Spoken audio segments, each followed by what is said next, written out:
Hello my lovely Gemini! Welcome back sa channel kong Insightful Bee.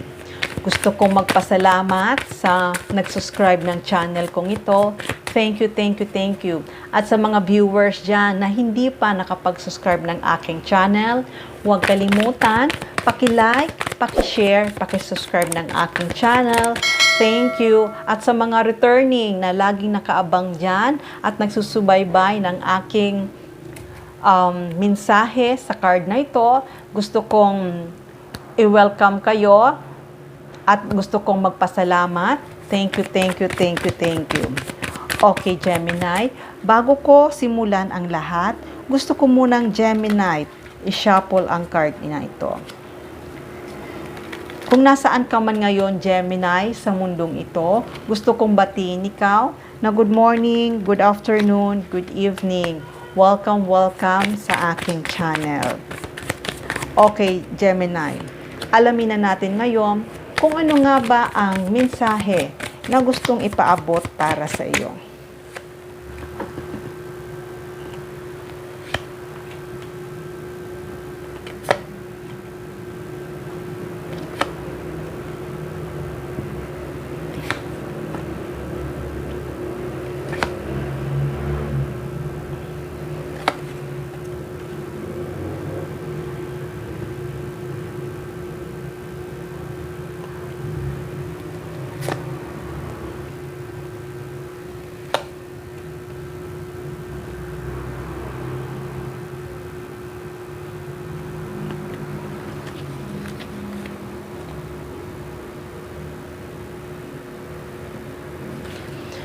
Okay, Gemini.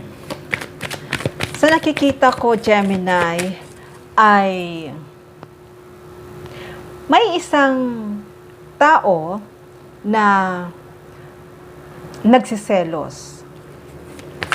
Itong tao na to na nagsiselos sa iyo dahil nakikita niya na napaka-strong mo, na kahit na ano yung dumadaan sa buhay mo, kung ano man yung challenge, struggle na dumadaan sa buhay mo, ay nakikita niya na talagang hindi ka talaga nag-give up. Napaka-strong mo pa rin.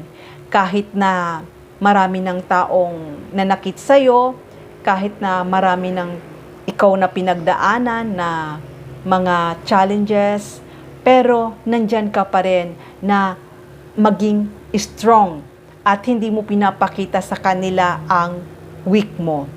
Kaya, itong mga tao na to ay nagsiselo sila sa iyong karakter. Tinitingnan nila kung papaano nga ba ikaw ay maging isang weak or inaabangan nila ang pagiging fail mo.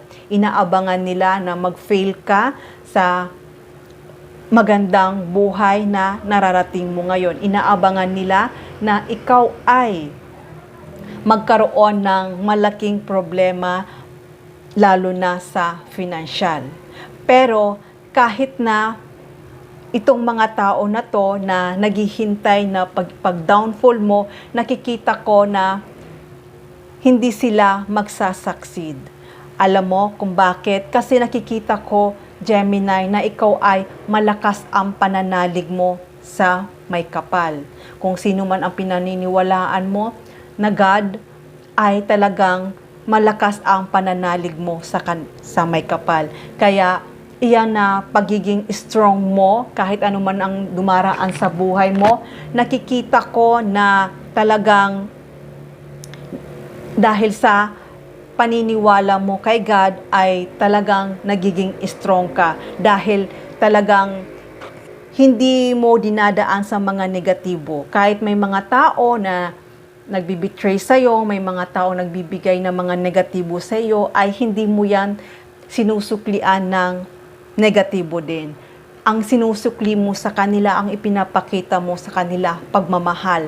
Dahil nakafocus ka lang sa love dahil nga talagang napaka-strong ang faith mo kay God. Kaya kahit may mga tao sa paligid mo na gusto nila mag-downfall ka, pero hindi pa rin sila magsasucceed sa mga pinapangarap nila na mangyari para sa iyo dahil nga lagi kang nagpipray kay God at hindi lang yon, talagang malakas ang faith mo kay God. Talagang ang pinapakita mo ay laging pagmamahal. Kaya yan na umaapaw na pagmamahal mo na ibinibigay mo sa kanila kahit na nagagalit sila or gusto nilang magalit ka, ay hindi mo yan sinusuklian ng galit, kundi lalo mong pinapakita ang pagmamahal mo. Kahit na pinag-uusapan ka na, pinagchichismis ka, ay hindi hinahayaan mo lang yan. Dahil alam mo na talagang nakafocus ka sa pagmamahal mo yan. Maraming nakakapag-observe sa'yo na talagang napaka-strong mo, talagang napaka-lakas mo. Kahit anong pinagdadaanan mo ay hindi ka talaga pinanghihinaan. Kaya ngayon, Gemini, nakikita ko na tama lang yan na ginagawa mo na instead na magalit ka sa kanila, kung may mga taong nagagalit sa'yo, ang binibigay mo sa kanila ay pagmamahal. Okay lang yan, Gemini. Dahil nakikita naman nila at the end ay hindi sila magwawagi dahil nga talagang ikaw ay malakas ang pananalig mo sa may kapal.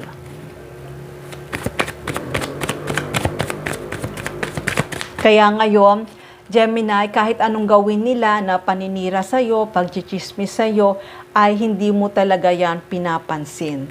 Kahit may mga taong nagbibigay sa'yo ng mga evil eye, ay hindi mo talaga yan pinapansin. Dahil alam mo sa sarili mo na wala kang ginagawa sa kanila na masama, kundi ang binibigay mo lang ay pagmamahal. Yan ang binibigay mo sa kanila, pagmamahal. Instead na magalit ka, ay pagmamahal. Kasi nga, nagsiselo sila sa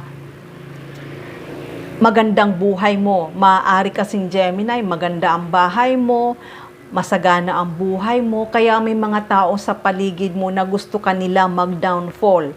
Kahit na ninanais nila na mag-downfall, pero yun nga ang sabi ko, hindi sila magwawagi dahil ikaw ay napakabuti mo, napaka-generous mo. Kaya ngayon, natatanggap mo rin ang blessing na ibinibigay sa'yo ni God. At nakikita ko talaga na panalo ka.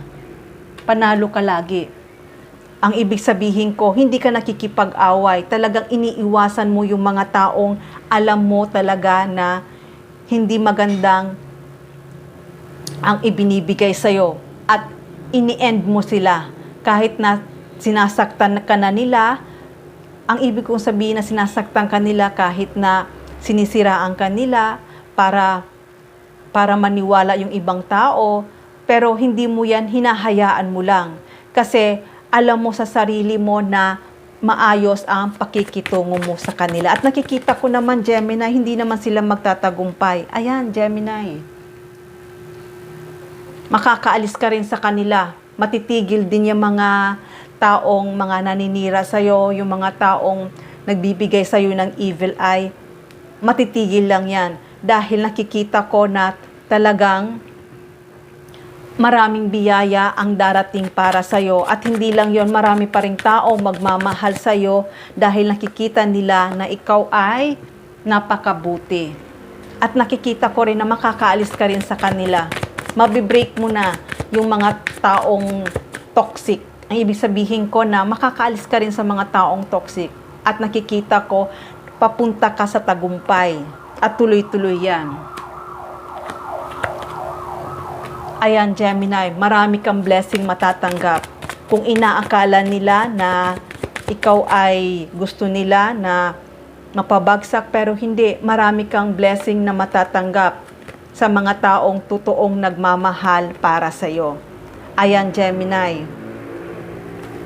Kaya kung may mga taong sa environment mo na mga toxic, sa environment mo na mga taong naninira sa iyo, sa akala mo mga kaibigan mo, pero at the back, akala mo mga kaibigan mo, pero pagtalikod mo ay sinisiraan ka, nakikita ko ay mag-e-end na yun kasi hindi nga sila magtatagumpay. Dahil nga talagang hindi mo sila pinapansin at hindi mo pinapatulan kung ano man ang mga ibinibigay sa iyo mga negatibo. Ayan, Gemini.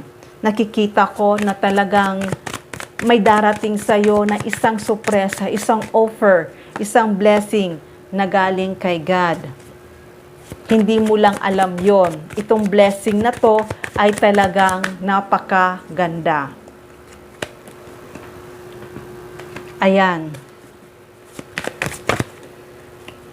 Kaya kung may mga tao sa paligid mo na kung may mga taong naiinggit sa'yo sa tagumpay na nangyari sa'yo, nakikita ko talaga hindi sila magtatagumpay kasi talagang napaka-strong mo. Napaka-strong mo, tao. Kaya yung pagiging hard worker mo, alam ko na masaya ka sa ginagawa mo yan. Masaya ka sa ginagawa mo at nakikita ko, Gemini, na talagang may paparating na magandang blessing para sa iyo.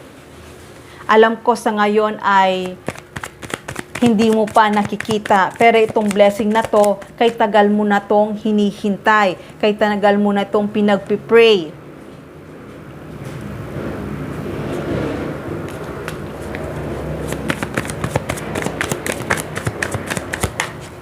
At nakikita ko, Gemini, may isang tao na nagpaplano na bisitahin ka. Maaaring itong tao na to nagpaplano na bisitahin ka ay maaaring regaluhan ka ng napakagandang regalo. Hindi mo lang alam. Ayan, Gemini. Itong tao na to ay maaaring isa sa iyong pamilya. Maaring nasa ibang bansa na gusto kang sorpresahin na bilhan ka ng bagong bahay. Nakikita ko, Gemini. May isang tao na gustong mag-travel papunta sa iyo. Na gusto kang regaluhan. Ayan, Gemini. Hindi lang yon. Talagang magiging maganda ang buhay mo. Magiging maayos ang buhay mo kasama ng iyong pamilya. Kaya kung dati ay magulo ang buhay mo dahil nga nakatira ka kung saan magulo ang inyong environment, pero nakikita ko na makakaalis ka kung saan nakatira ka na sa magulong lugar. Dahil itong tao na to na magta-travel papunta sa iyo ay bibilhan ka ng isang bahay na kung saan magtitira kayo na mayroong peace, love, harmony, at hindi lang yon. Ang titirahan niyong bahay ay magkakaroon ng isang masaganang buhay.